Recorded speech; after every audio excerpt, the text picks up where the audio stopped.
highest security women's prison in Texas resides one of the state's most notorious murderers, 53-year-old Celeste Beard Johnson. I wish that I would have done a lot of things different. Yes, I do, but I finally, maybe within the last year, stopped beating myself up because I can't do anything about what happened. In 2003, she was found guilty of killing her millionaire husband and sentenced to life in prison. I just can't believe that I'm going to be stuck here for 40 years for something I didn't do. I mean, I just have to believe that that's not going to happen, because if I do, I might as well just die. Celeste's story captured the imagination of the world's media and spawned 2 best-selling books. Susie Spencer spent 2 years researching one of them. I combed through the medical records. I sat through the trial testimony, but I did not get the story of Celeste Beard until I met her. All of a sudden, I got it, because she's charming, she's fun, she's lively, and she tells you just enough truth mixed in with her lies that they become believable. She's fascinating. This is probably one of the craziest true crime stories I've ever heard of. So have you ever heard of Celeste Johnson? Celeste had never had much luck when it came to her relationships. She had been married several times previously, and one of those relationships had ended up with 2 twin daughters, Jennifer and Christina. The divorce that happened between Celeste and the girl's father was pretty tumultuous. Eventually, they decided on custody, where one of the daughters would stay with her father while the other would move with Celeste. Celeste decided after this that she wanted to find something different when it came to her relationships. She wanted to find a man that had stable income and would take care of her and her daughters. Celeste was working as a waitress when she met Stephen Beard. Stephen Beard was a very wealthy man. He was a co-owner of a local TV station and just an all-around good person. He did make a lot of money, though. Even though Steve was significantly older than Celeste, they got married and seemed to live a pretty happy life. The thing was, Stephen had put Celeste on a budget of about $30,000 a month, which is a ton of money. But so this was not enough for Celeste. She would often spend upwards of $15,000 to $30,000 in a day. She bought all kinds of things for herself: jewelry, clothes, artwork, just basically anything she could get her hands on. With Celeste spending as much money as she was, Stephen would eventually get tired of this and file for divorce, but eventually the couple did reconcile. Eventually, the twins' father would end his own life, and both of the twins had to move in with Celeste and Stephen. The twins absolutely loved Stephen, though. He was kind to them, and he would spend all the extra time he could with them. He would often take them out for breakfast on Sunday mornings just to spend a little bit of extra time. He just wanted to make sure that they were safe and happy and provided for. And soon, Stephen would talk about adopting the girls as his own, and he did just that. After the adoption was finalized, he made both of the girls a family ring that they were supposed to wear because they were a part of the Beard family now.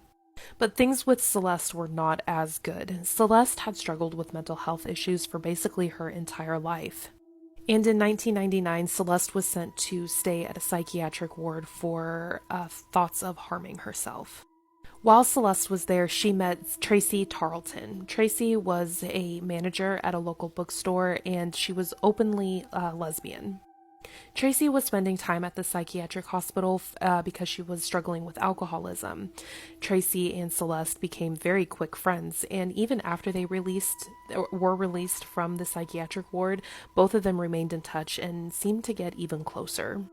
So close, in fact, that people started wondering if something more was going on. Apparently, Stephen caught Tracy and Celeste kissing at a barbecue they were having and had asked Tracy to leave. But this was all just a rumor, or so we think. I will get into more in part 2. Give me a couple of minutes to film it and get it up. It'll be down in the comments. 59-year-old Tracy Tarleton has spent 10 years in prison for shooting and killing Stephen Beard. She's serving the remaining 12 years of her sentence on parole. I think that some people believe that this could never happen to them. But I can absolutely tell you that I would have told you I would never kill somebody. at one point, you know, and I did. Tracy and Celeste met in March 1999 at St. David's, a top Austin psychiatric hospital. Both women were receiving treatment for depression. You know, at the time that I met Celeste, I was at a very low ebb. I was ripe for the picking, you know. Her husband, Stephen Beard, he asked her to quit spending so much money. When she refused, he threatened to divorce her, and that's when she started faking these suicidal attempts. In St. David's, she was, you know, really vivacious and fun and funny. She was kind of the belle of the ball. You know, I was attracted to her energy. One night she came into my room and you know, kissed me. As time progressed, we became friendlier and friendlier, you know, closer and closer. The sad story of Celeste Beard and Tracy Tarleton. Stephen Beard was 69. He was a millionaire from Austin, Texas. He was also a lonely widower who had the misfortune of meeting Celeste Johnson, a waitress at Beard's Country Club. The 32-year-old Celeste was attractive, but had a troublesome history filled with depression, suicide attempts, and even criminal acts. Despite her instability and the prominent age gap, the couple married in 1995, and then things quickly spiraled out of control. Not only was their marriage sexually cold, but Celeste regularly drugged Beard's food so she could sneak off and have one of her ex-husbands. She frequently insulted Stephen because of his weight and reportedly said, "Why doesn't he die already?" Celeste also went wild with Beard's cash, leading the old man to cancel her credit cards. The ensuing spat with Celeste threatening suicide and Beard putting her in a hospital. And that's where she met Tracy Tarleton. Tarleton was 35, was struggling with drugs and alcohol. She was also smitten with Celeste. Just a few days after they met, Tarleton started sending Celeste long love letters, and the two soon started a relationship, and the affair continued long after their hospital stay. Celeste's daughters caught them having sex in Beard's home on several occasions, but while Tracy was really in love, Celeste was playing a deadly game, one that would involve Tarleton, Beard, and a shotgun. October 2nd, 1999, Celeste left the doors unlocked and retreated to her bedroom. Not long after, Tracy crept inside, armed with a 20 gauge. When she found Beard asleep in bed, Tracy took aim and blasted a hole in the man's stomach. The old man managed to call 911 and tell the operator, "My guts are in my hands." Investigators linked the shotgun shell to Tracy's weapon and charged her with murder when Beard eventually died. However, prosecutors were quite suspicious of Celeste, especially after she spent $550,000 in the 2 months after Beard's death. But Tarleton refused to indict her lover until she learned Celeste had quickly remarried. Scorned, Tracy told prosecutors how Celeste had planned the whole thing. In the additional testimony of her own kids, Celeste was thrown in a slammer. She won't be eligible for parole until 2043. As for Tracy, she was released in August of 2011, and when she will hopefully avoid shooting any more millionaires. On the evening of October 2nd, 1999, multimillionaire Stephen Beard was shot inside his home. He initially survived, being the one to call 911 himself, but 4 months later he would succumb to a complication from his injuries. And the person charged with his murder still claims their innocence to this day. I covered the story of the murder of Stephen Beard on the latest episode of my podcast, but here's an overview because this is a crazy story. Celeste Beard met Stephen when she was 32 and he was 69. They met while she was working at a fancy country club in Texas. Celeste had a pretty rough upbringing, being abused by her adoptive father and her first husband. She married her first husband as a teenager and got pregnant at 17 with twin girls. They eventually got divorced though, and by the time Celeste met Stephen in 1994, she had been married and divorced 3 times. Stephen had also been married for 45 years and his wife had just passed away from cancer. So Stephen and Celeste met and they hit it off. Stephen agreed to legally adopt Celeste's twins, and the two got married in February 1995. And they seemed happy together despite Stephen's friends and family being concerned that Celeste only married him for his money. Stephen worked at Fox Broadcasting and developed a local channel for the network, and he was a self-made multimillionaire. They were happy at first, but a few years into their marriage, Stephen found out that Celeste was stealing his late wife's jewelry from his safety deposit box. He actually filed for divorce, but the couple ended up reconciling and getting back together, and he didn't go through with the divorce. After this, Celeste fell into a depression and went to a facility to get treatment. And at that facility, she met a woman named Tracy Tarleton. Celeste and Tracy became close, and when they were both released from the facility, they spent a ton of time together. And after Stephen was shot on that night in October 1999, police got a tip leading them to Tracy Tarleton.